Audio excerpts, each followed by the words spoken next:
ఈరోజు నేను మా ఇంట్లో కొబ్బరి లవ్స్ చేస్తున్నానండి. నేను ఎలా చేస్తున్నానో మీకు చూపిస్తాను. అఫ్కోర్స్ అందరికీ వచ్చండి ఇది ఎలా చేయాలో, బట్ నేను ఎలా చేస్తానో మీకు చూపిస్తున్నాను. ఫస్ట్ ఫ్రెష్ కొబ్బరి చిప్పలు తీసుకొని చక్కగా అన్నీ తురుముకోండి. నీట్గా తురుముకుంటే ఏంటంటే అంత కొబ్బరి అంతా ఈవెన్గా ఉంటుంది. మిక్సీలో వేస్తే ఎంత మిక్సీ వేసినా కూడా అది కొంచెం ముక్కలు ముక్కలు అక్కడక్కడ ఉంటుంది కాబట్టి కసకసలాడుతూ ఉంటుంది. కొబ్బరి లవ్స్ చూడడానికి ప్లస్ తినేటప్పుడు చాలా రుచిగా ఉండాలంటే కోరితేనే బాగుంటుంది అనమాట. ఇలా మొత్తం కోరుకున్న కొబ్బరి అంతా చక్కగా ఒక బాణంలో వేసేసుకోండి. ఒక గ్లాస్ కొబ్బరి తీసుకుంటే ఒక గ్లాస్ బెల్లం తీసుకోవచ్చండి. కాకపోతే మీరు తినే స్వీట్ని బట్టి మీ ఇంట్లో వాళ్ళ అభిరుచిని బట్టి వీటిని ఎక్కువ తక్కువ చేసుకోవచ్చు. నేను ఇందులో వాటర్ కానీ నెయ్యి కానీ ప్రస్తుతం అయితే ఏమీ వేయలేదండి. ఫస్ట్ కొబ్బరి వేసేసి దాంట్లో మళ్ళీ సేమ్ అలాగే బెల్లం వేసేసాను అనమాట. రెండు కలిపి ఉడికితే మంచి రుచి ఉంటాయి. లాస్ట్కి నెయ్యి వేసుకోవచ్చు అనమాట. అందుకని నేను ఇప్పుడు ప్రస్తుతం ఏమీ యాడ్ చేయలేదు. అండ్ ఇలాచీ పౌడర్ కూడా నేను వేయట్లేదండి, ఎందుకంటే ఇలాచీ పౌడర్ వేస్తే మొత్తం ఫ్లేవర్ అది తీసేసుకుంటుంది. కొబ్బరి లవ్జుకుండే ఆ ఫ్లేవర్ కానివ్వండి, ఆ రుచి కానివ్వండి మనకి తెలియదు అనమాట. అందుకని చెప్పి నేను ఇందులో ఇంకా ఓన్లీ ఈ రెండు నెయ్యి 3 ఇంగ్రీడియంట్స్తోనే నేను ఇప్పుడు తయారు చేస్తున్నాను. మా ఇంట్లో అందరికీ ఫేవరెట్ అనమాట. ఇది ఇలా వేసేసుకొని చక్కగా మొత్తం నీట్గా కలుపుతూ ఉండండి. అది బెల్లం అంతా కరిగిపోయి చక్కగా దానికి పట్టేస్తుంది. మొత్తం రెండు కలగలిసిపోతాయి అన్నమాట. అప్పటి వరకు చక్కగా కొంచెం నెమ్మదిగా సిమ్లో పెట్టుకొని బెల్లం చిన్న చిన్న ఉండలు ఉన్నాయి కదా అవన్నీ కరిగే వరకు నీట్గా కలుపుతూ ఉండాలన్నమాట. చిన్నప్పుడు అండి ప్రతి శనివారం దేవుడికి కొబ్బరికాయ కొట్టినప్పుడు ఫస్ట్ కొబ్బరి చిప్పలతోటి ఈ కొబ్బరి లవ్స్ కానీ కొబ్బరి పెరుగు పచ్చడి ఇవే ఎక్కువ ఇంగ్రీడియంట్స్ ఉండాలి. కొబ్బరి బెల్లం కాంబినేషన్ శాకాహారులకైతే నంబర్ 1 అండి.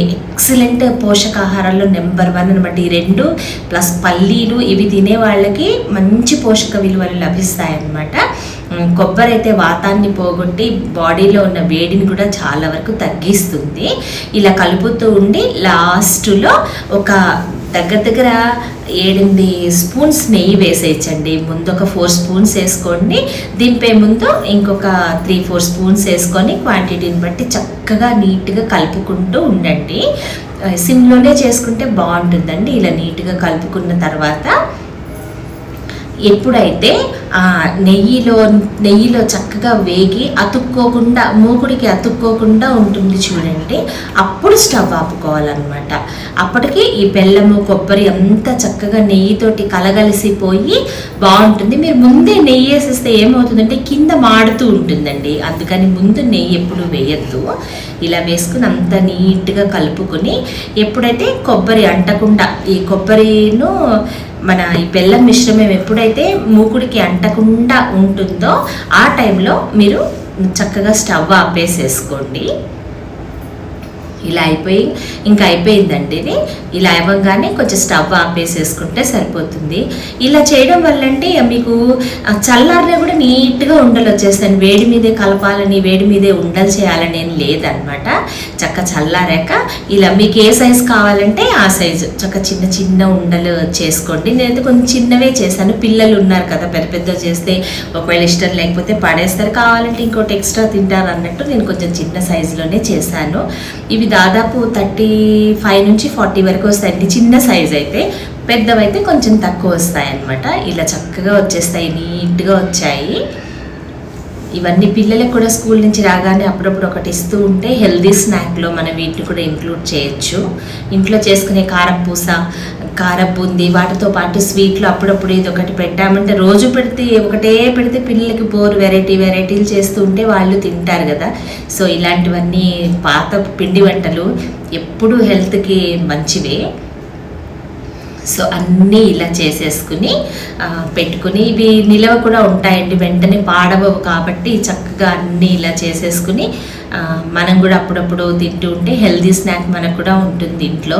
సో నేను ఈరోజు నేను ఎలా తయారు చేస్తానో నేను మీకు చూపించాను. ఆల్రెడీ అందరికీ వచ్చిన వంటలే, కానీ ఈరోజు కబ్బుకున్న కొబ్బరి చిప్పలు ఎక్కువ ఉండేసరికి నేను చేస్తూ మీకు కూడా చూపించాను. Thanks for watching. ఈ వీడియో మీకు నచ్చినట్లయితే please like, share and subscribe to our women FM. Thanks for watching. Stay with us. ఇంకొక మంచి టాపిక్ తోటి మళ్ళీ మీ ముందుకు వస్తామండి. Thank you.